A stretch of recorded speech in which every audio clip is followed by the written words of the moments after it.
விஜய் சேதுபதியை பற்றின ஒரு எக்ஸ் வலைதள பக்கத்தில் ஒரு பெண்மணி வந்து ஒரு விஷயம் போயிட்டுருந்தாங்க. அதை டெலீட் பண்ணிட்டாங்க. பட் அந்த விஷயம் என்ன அப்படின்னா, காஸ்டிங் கவுச் அப்படிங்கிற ஒரு விஷயம். காஸ்டிங் கவுச் அப்படின்னா, இப்போ காஸ்டிங் டைரக்டர்ஸ் எல்லாருமே வந்து நிறையா ஸ்க்ரீன் டெஸ்ட் எடுப்பாங்க. அதே மாதிரி ஆடிஷன்ஸ் வைப்பாங்க. இந்த ஆடிஷன்ஸ் எல்லாத்துலேயுமே வந்து நிறையா ஃபீமேல் ஆர்டிஸ்ட்டாக இருக்கட்டும், இல்லை வந்து அப்கமிங் ஆர்டிஸ்ட், பட்டிங் ஆர்டிஸ்ட், இந்த மாதிரி நிறைய பேரை வர வச்சுட்டு ஆடிஷன்ஸ் எடுப்பாங்க. அந்த ஆடிஷன்ஸில் எடுத்ததுக்கப்புறம் சிலர் வந்து காம்ப்ரமைஸ் அப்படிங்கிற ஒரு விஷயம் வேர்டு இருக்குது. நம்ம அது பின்னாடி வருவோம். ஸோ இந்த மாதிரி காஸ்டிங் கவுச், அதே மாதிரி வந்து சினிமாவில் ட்ரக்ஸ், இந்த மாதிரியான விஷயங்களும் ரொம்ப சாதாரணமான ஒரு விஷயமாயிடுச்சு அப்படிங்கிற ஒரு விஷயத்தையும் சொல்லிவிட்டு, இதுக்கு எல்லாமே வந்து ரொம்ப இருக்குது. இதில் எனக்கு தெரிந்த பெண் ஒருத்தவங்க வந்து ரீஹாபிலிட்டேஷன் சென்டர், அதாவது மனநல காப்பகத்தில் அங்கே வந்து திரும்ப மறுவாழ்வு மையத்தில் போய் இருந்து அவங்க தன்னை வந்து ட்ரீட்மெண்ட் எடுத்து பார்த்துக்கிட்டு இருக்காங்க. அந்த பெண் வந்து எப்படின்னா, விஜய் சேதுபதிக்குன்னு பிரத்யேகமாக இருக்கிற அந்த கேரவனில் அன்னைக்கு டேட்டுக்கு வந்து 2 லட்ச ரூபா பேரம் பேசி யூஸ் பண்ணிப்பாங்க, எல்லாம் பண்ணியிருப்பாங்க.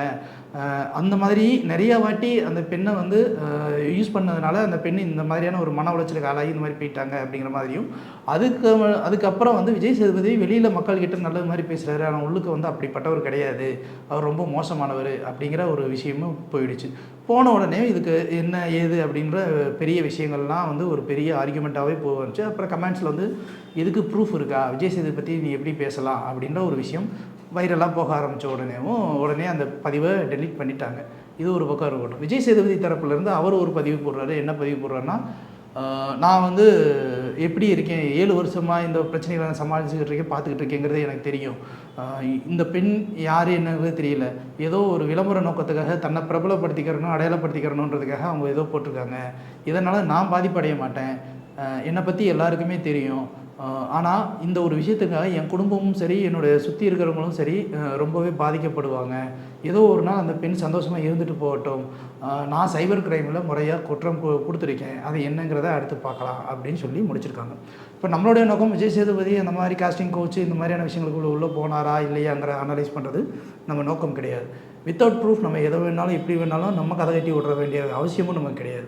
பட் இந்த காஸ்டிங் கோச், அதே மாதிரி இந்த ட்ரக், இந்த மாதிரியான விஷயங்கள் இங்கே இருக்கா, இதுக்குள்ளே ப்ராஸ்டிடியூஷன் அப்படிங்கிற ஒரு விஷயம் இருக்கா அப்படின்னு கேட்டிங்கன்னா, முழுக்க உறுதிப்பட்ட தகவல் என்ன கிடைச்சது அப்படின்னா இருக்குது அப்படின்னு சொல்லப்படுது. இந்த காஸ்டிங் கோச்சும் சரி, ஃபேஷன் மாடலிங்கும் சரி, இங்கே எல்லா இடத்துலையுமே இதுக்கு வந்து அட்ஜஸ்ட்மெண்ட், காம்ப்ரமைசிங், இந்த மாதிரியான பல வார்த்தைகளை உபயோகப்படுத்தி அதில் வேணுன்றவங்க வரவும் செய்கிறாங்க, வேணான்றவங்க போகவும் செய்கிறாங்க. இந்த மாதிரி நிறைய விஷயங்கள் இருக்குது. சிலரை வந்து யூஸ் பண்ணிவிட்டு ஏமாற்றவும் செய்கிறாங்க, சில விஷயங்கள் ஏமாற்ற மாட்டாங்க. அதே மாதிரி அதில் இன்னொரு வேர்டும் மென்ஷன் பண்ணியிருந்தாங்க, இங்கே வந்து பணமும் கொடுக்க மாட்டாங்க அப்படிங்கிற ஒரு விஷயம் சொல்லியிருக்காங்க. ஆமாம், நிறைய பேருக்கு நம்மளே ஏதாவது ஒரு சின்ன ரோலுக்கு போகிறோம் அப்படின்னா 1000 ரூபா பேசிட்டு 500 ரூபா கொடுப்பாங்க, 250 ரூபா கொடுப்பாங்க. இது நம்மளே பார்த்துருக்கோம். ஸோ இது எல்லாமே இங்கே நடக்குது. சினிமாக்குள்ளே நம்ம நினச்சது ஒரு ராஜா இடத்துல இருந்தால் மட்டும்தான் இந்த அங்கீகாரம் கிடைக்கும்.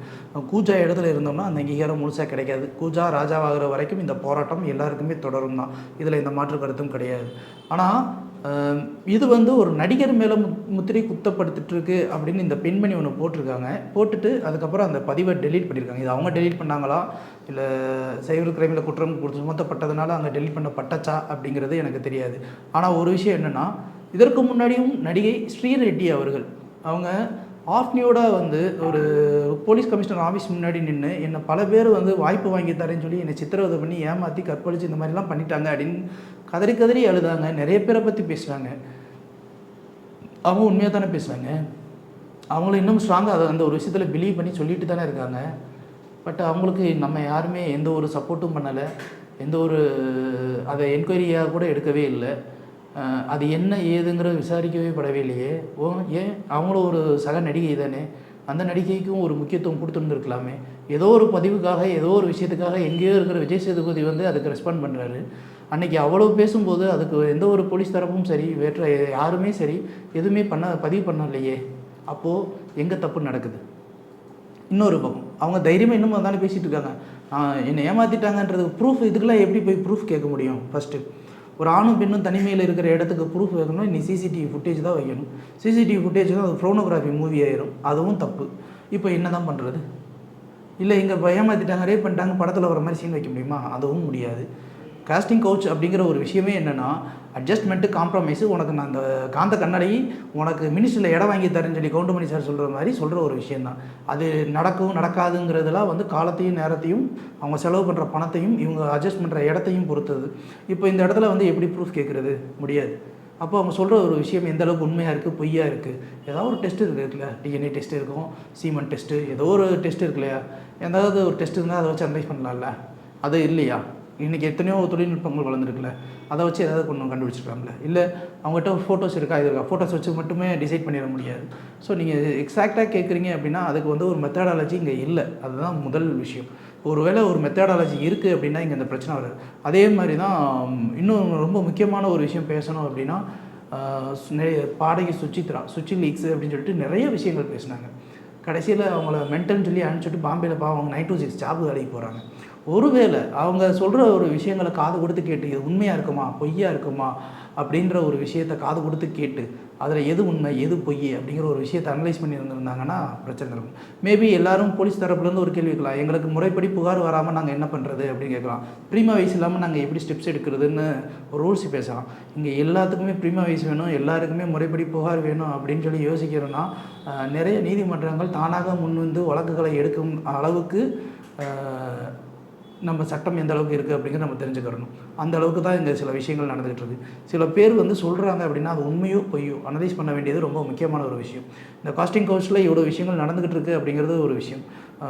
இது எல்லாத்தையும் தாண்டி தான் இங்கே நிறைய பேர் சர்வை பண்ணிக்கிட்டு இருக்காங்க. அடுத்த ஒரு நேம் அண்ட் ஃபேம் வேணும் அப்படிங்கிற ஒரு விஷயத்துக்கு ஓடிக்கிட்டே இருக்காங்க. இந்த பெண் ஒரு பதிவை போட்டுட்டு இந்த பதிவுக்கு ப்ரூஃப் இருக்கா, அது பேசுகிறாங்களா இது பேசுகிறாங்களா கமெண்ட் போட்டிருக்காங்கன்னும் போது என்னை பொறுத்த வரைக்கும் இந்த பெண் மேலே வைக்கிற முன்வைக்கிற நான் ஒரு குற்றச்சாட்டாக பார்க்குறேன்னா, ஏன் டெலீட் பண்ணீங்க? அன்றைக்கி அவங்க ஸ்ட்ராங்கில் நின்னாங்க, இன்னமும் ஸ்ட்ராங்காக நிற்கிறாங்க. அதனால் அவங்களோட கேரியர் நிறைய அடி வாங்குச்சு, நிறைய ஸ்பாயில் ஆச்சு. இந்த பாடகி சின்மையை நீங்கள் எடுத்துக்கோங்க. வைரமுத்து இஷ்யூனால் அவங்களோட கரியர் போயிடுச்சு, வாய்ப்பு கொடுக்க மறுக்கப்பட்டுச்சு, எல்லாமே போச்சு. இன்றைக்கி பாடகி சின்மையை நம்ம கொண்டாடிக்கிட்டு இருக்கோம் ஒரே ஒரு முத்தமலை பாடலில். அப்போது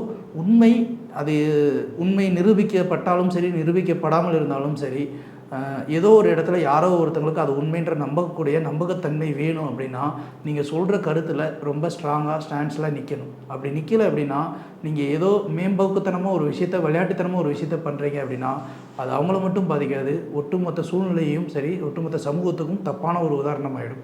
இப்போ இவங்க ஒன்று பண்ணிவிட்டு இவங்க பாட்டு டெலீட் பண்ணி விட்டுட்டு போயிட்டாங்க. இப்போ இது காட்டுத்தீ மாதிரி ஒன்று பரவிக்கிட்டு இருக்குது. ஒரு நல்லவரா கெட்டவராங்கிற அனாலிசிஸ் ஓட ஆரம்பிச்சு. இது தேவையா? நீங்கள் பாட்டுக்கு இருந்தீங்கன்னா அவர் பாட்டுக்கு அவர் வேலையை பார்த்துட்டு போயிருந்திருப்பார். இப்போ அது தப்பு. இப்படி அவர் மேலே உண்மையிலே தப்பு இருக்குன்னா நீங்கள் ஏன் டெலீட் பண்ணாமல் அதை வச்சுட்டு இதுக்கு ப்ரூஃப் இருக்குது, நான் ஃபோட்டோ எடுக்கிறேன், நீங்கள் ரீஹேப் சென்டரில் உங்கள் தோழி இருக்காங்கன்றீங்கல்ல, அவங்ககிட்ட போய் நீங்கள் ப்ரூஃப்லாம் கேட்க வேண்டாம், ஃபோட்டோஸ் எடுத்துக்காக அட்டாச் பண்ணியிருக்கலாமே. அவங்க இந்த இண்டஸ்ட்ரியில் இருக்காங்களா இல்லையான்னு யாரோ ஒருத்தவங்க சினிமா துறையில் தெரிஞ்சவங்க பார்த்தவங்க சொல்லிட போகிறாங்க. இல்லை அவருக்கு முன்விரோதம் உள்ளவங்க யாரோ ஒருத்தவங்க ஆமாம் இல்லைன்னு ஏதோ ஒரு பாலிடிக்ஸ் பண்ணுறதுக்கு வர போகிறாங்களே. அப்போ தவறு எங்கே நடக்குது அப்படின்னா, நீங்கள் ஒரு விஷயத்தை எடுக்கிறீங்க அப்படின்னா அது ஸ்ட்ராங்காக நில்லுங்க. இப்போ விஜய் சேதுபதி பண்ணாரா பண்ணலையா அப்படிங்கிற ஒரு விஷயத்துக்கு அவர் ஒரு அறிக்கை விளக்கம் கொடுத்துட்டார். இதற்கு முன்னாடி நடந்த மற்ற நடிகர்கள் யாருமே எதுக்குமே ஒரு விளக்கமும் கொடுக்கல. அப்போ எதுக்குமே அவங்க விளக்கம் கொடுக்கலன்னா அவங்க தப்பானவங்களும் இல்லை, இவர் விளக்கம் கொடுத்ததுனால இவர் நல்லவரும் கிடையாது. எது நடக்குது அப்படிங்கிறத முழுசாக அலசி ஆராயணும் அப்படின்னா அது முறைப்படி பதிவு செய்யப்படணும். முறைப்படி பதிவு செய்யப்பட்டு அது ஒரு பிரச்சனை தரணும். ஆனால் இந்த கோஸ்டிங் கவுச் இதில் எல்லாமே நடக்குது அப்படிங்கிற ஒரு விஷயம் ஆணித்தரமான உண்மைன்னு மட்டும் சொல்கிறாங்க. அப்போ உண்மை அப்படிங்கிற ஒரு விஷயத்தை அடிப்படையாக வச்சா மட்டும் இதுக்கு நீங்கள் தகவல்கள் சேகரிக்கணும். டேட்டாஸ் இருந்தால் மட்டும்தான் அதை உண்மைன்னு ப்ரூவ் பண்ண முடியும். இல்லாமல் நம்ம வெறும் வாய்மொழி சொல்லா இது இப்படி நடக்குது அப்படி நடக்குதுன்னு கற்பனையில் பேசினோமா எதுவுமே செல்லுபடியாகாது. இங்கே ப்ரூஃப் ரொம்ப முக்கியம். அதோட ரொம்ப முக்கியம் அந்த ப்ரூஃபை புத்திசாலித்தனமாக ப்ரெசென்ட் பண்ணுறது. இந்த ரெண்டுமே இல்லை அப்படின்னா நீங்கள் சொல்கிற எல்லா விஷயங்களும் வெறும் வதந்தி. லைக், ஷேர் அண்ட் சப்ஸ்கிரைப் பண்ணாதவங்க இப்பவே சப்ஸ்கிரைப் பண்ணிருங்க. எங்களோட அப்டேட்ஸ் உங்களுக்கு வரணும்னா பெல் பட்டனை பிரஸ் பண்ணுங்க.